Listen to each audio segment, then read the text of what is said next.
La photothérapie dynamique de prostate est une technique standardisée décrite depuis 2015 dans le World Journal of Urology.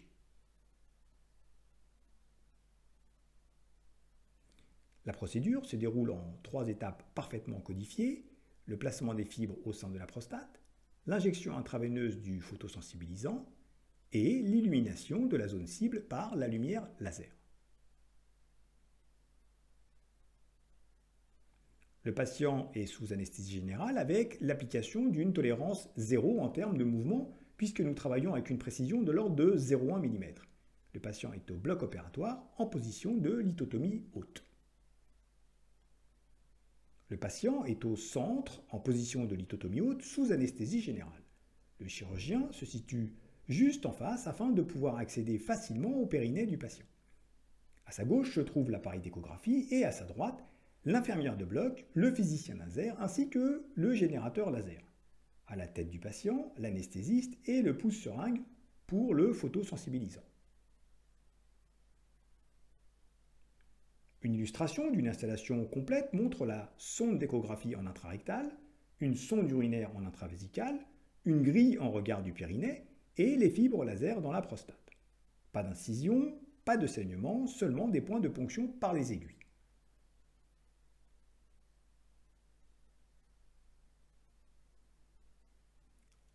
Afin d'éviter d'endommager les structures dites nobles, la règle des 5 mm est soigneusement appliquée.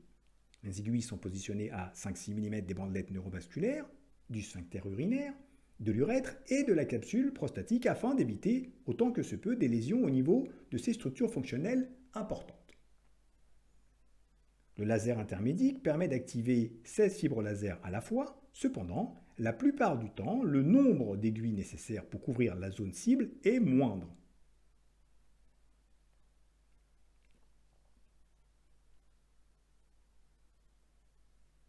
Chaque fibre laser est constituée à son extrémité d'une fenêtre d'illumination d'une distance allant de 10 à 50 mm, ce qui permet de traiter les prostates plus volumineuses.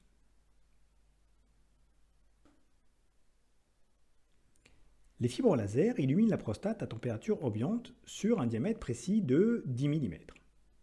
Chaque centimètre de fibre introduit au sein de la prostate génère précisément 1 cm3 de nécrose. La photothérapie dynamique de prostate est une technique non thermique qui permet de préserver au mieux les structures fonctionnelles.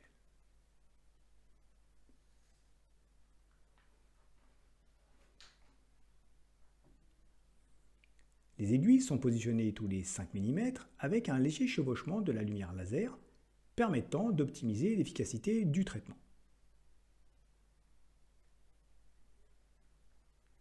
En reflétant tel un miroir la lumière provenant des fibres laser, la capsule joue un rôle important en augmentant ainsi l'efficacité du traitement sur la zone cible. Parallèlement, cet effet miroir protège les bandelettes neurovasculaires qui se trouvent de l'autre côté du miroir, préservant ainsi la fonction érectile.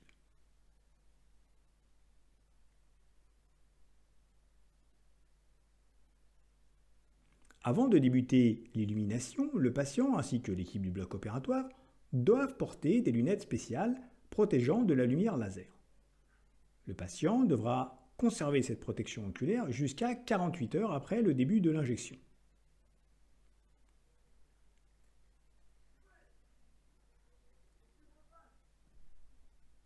Une fois que l'ensemble des fibres sont en place, le bloc opératoire est plongé dans l'obscurité, le photosensibilisant est injecté sur une période de 10 minutes, puis les fibres laser activées pendant 22 minutes et 15 secondes.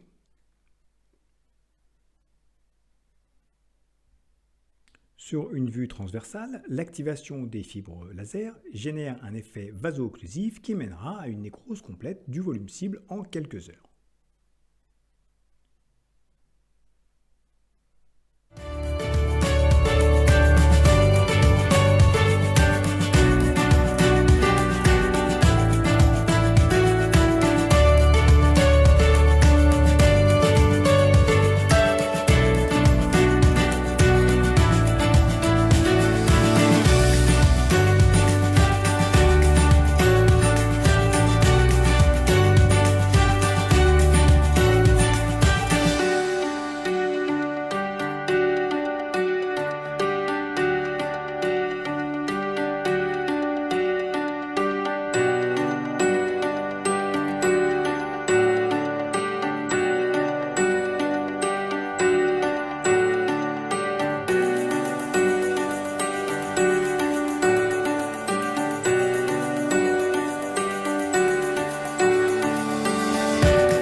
Une fois la phase d'illumination achevée, la procédure est terminée.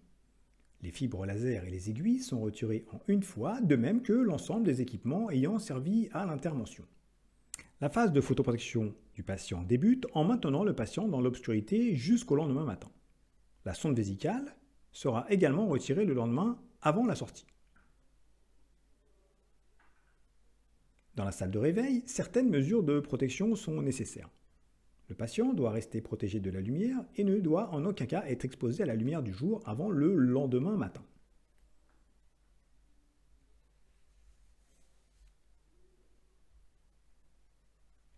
Pendant les 12 heures suivantes, le patient gardera ses lunettes de protection et restera dans une pièce à l'abri de la lumière. Dans certains cas, l'intervention peut être réalisée en chirurgie ambulatoire avec une sortie du patient le soir même, après le coucher du soleil, et sous des conditions strictes de photoprotection. 6 heures après l'intervention, le patient est autorisé à regarder la télévision à 2 mètres de distance ou à utiliser son smartphone, son ordinateur ou encore une tablette.